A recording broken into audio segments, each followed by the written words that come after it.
research. Sa nursery. Fashion.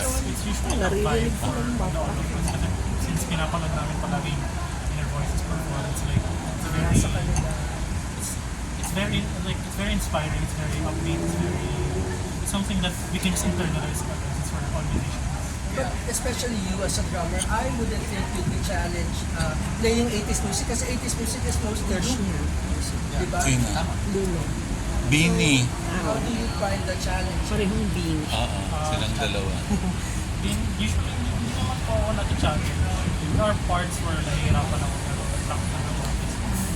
Kasi for me, kasi 80s music is super mainstream. If you think about it, lahat ng music, even now sa radio, you hear 80s mostly.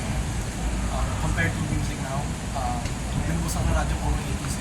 So amazing na Michael Jackson, Toto. Pero may gusto rin kayong mga makabagong band or singers. Like sino? Ikaw.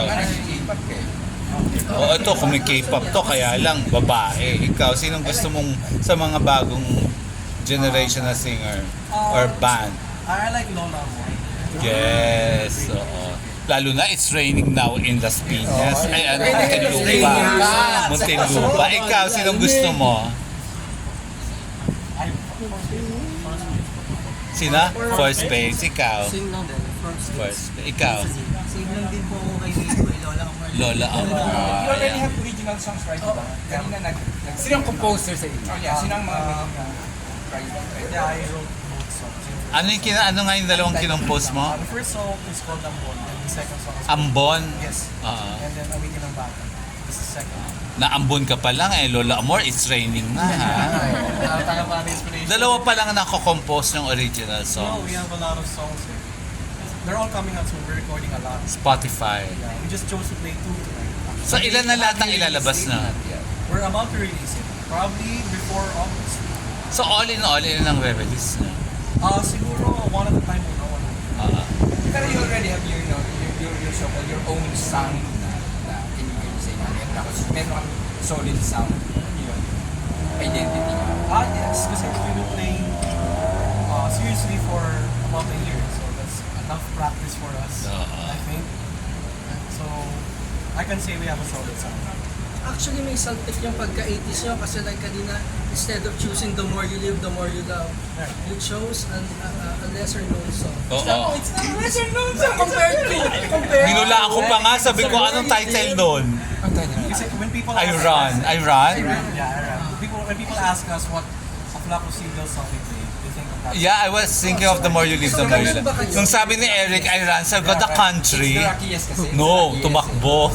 Yun nga bang dahilan? Or ganun na magiging trademark nyo na you introduce people to the lesser known but still great 80s songs. Yeah, that's what we Dami, want to do. Uy, pero kanta nyo din yung The More You Live, The More You Oh, Love. sure. Pero Kasi sinabi mo yun, di ba? the other day? Oo, Seriously, I ganda-ganda like the nun. way you covered Iran. Sabi ko, wow.